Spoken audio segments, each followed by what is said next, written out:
অত্যন্ত গুরুত্বপূর্ণ একটি জায়গায় এই মুহূর্তে দাঁড়িয়ে রয়েছে এই কেস, কারণ সিবিআই যা বলছে তা অত্যন্ত তাৎপর্যপূর্ণ। আরজিকর কেসের ক্ষেত্রে এই মুহূর্তের ব্রেকিং নিউজ বলা যেতে পারে। ব্রেকিং নিউজ এই মুহূর্তে, আরজিকরে এখনো গণধর্ষণের প্রমাণ মেলেনি। গণধর্ষণের প্রমাণ মেলেনি বলছে সিবিআই। গণধর্ষণ হয়েছে কিনা তা তদন্ত সাপেক্ষ। শিয়ালদা আদালতে সিবিআই এর আইনজীবী জানিয়েছেন। আমার সঙ্গে আমার সহকর্মী অর্পিতা রয়েছেন। অর্পিতা, তাহলে এখনো পর্যন্ত সিবিআই এর তদন্তের যা গতি প্রকৃতি, তাতে এটা বলা যায় যে গণধর্ষণ নয়, ধর্ষণ একজনই করেছেন, অন্তত সিবিআই এর তদন্ত তাই বলছে এখনো পর্যন্ত। তার আইনজীবী কিন্তু জানিয়েছেন যে এখনো পর্যন্ত এই মামলায় একজনই ধর্ষণ করেছেন এবং সেই গ্যাংরেপ হয়েছে কিনা সেটা তারা খতিয়ে দেখছে, অর্থাৎ নিশ্চিত করে কিন্তু তারা বলতে পারছেন না এই মুহূর্তে যে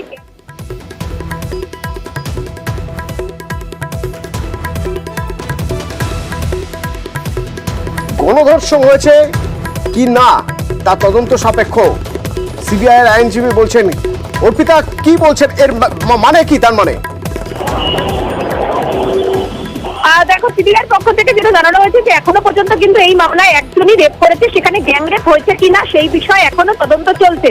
এবং সিবিআইয়ের আইনজীবীর তরফ থেকে জানানো হয় যে এই 3 দিনে তারা সিডিআর পেয়েছে এবং সিডিআর এর ভিত্তিতে, সিসিটিভির ভিত্তিতে আরো কিন্তু 3 দিনের জেরার জন্য তাদের কিন্তু হেফাজত প্রয়োজন এই ওসি অভিজিৎ মণ্ডল এবং তার সঙ্গে কিন্তু সন্দীপ ঘোষকে।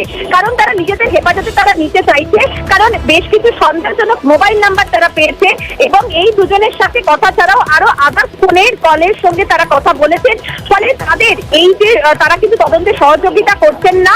শুধুমাত্র তাই নয়, আরো একটি গুরুত্বপূর্ণ বিষয় সিবিআই পক্ষ থেকে বলা হয় যে জেরা করার জন্য দরকার হচ্ছে সিসি ক্যামেরার ফুটেজ, ডিভিআর, তালাখানার বেশ কিছু সিসি ফুটেজ এবং ডেটা প্রসেস। এইসবের জন্য কিন্তু ফের তাদেরকে জেরার প্রয়োজন, কারণ বেশ কিছু মোবাইল নাম্বার যে সাসপেক্টেড, সেই সব মোবাইল নাম্বারের সঙ্গে তাদের যে কথোপকথন সেগুলো তারা খতিয়ে দেখছে এবং দুজনের ফোন কল এক্সচেঞ্জ ছাড়াও আধার নাম্বারের সঙ্গে কিন্তু এক্সচেঞ্জ হয়েছে। এবং সব থেকে গুরুত্বপূর্ণ বিষয় যে এখনো পর্যন্ত এই তদন্তে একজনই কিন্তু রেপ করেছে বা ধর্ষণ করেছে বলে জানা গিয়েছে। ধন্যবাদ অর্পিতা। এখনো পর্যন্ত সিবিআই এর তদন্ত বলছে একজনই রেপের সঙ্গে যুক্ত। গণধর্ষণ কিনা তা এখনো তদন্ত সাপেক্ষ, সিবিআই আইনজীবী শিয়ালদা কোর্টে জানিয়েছেন।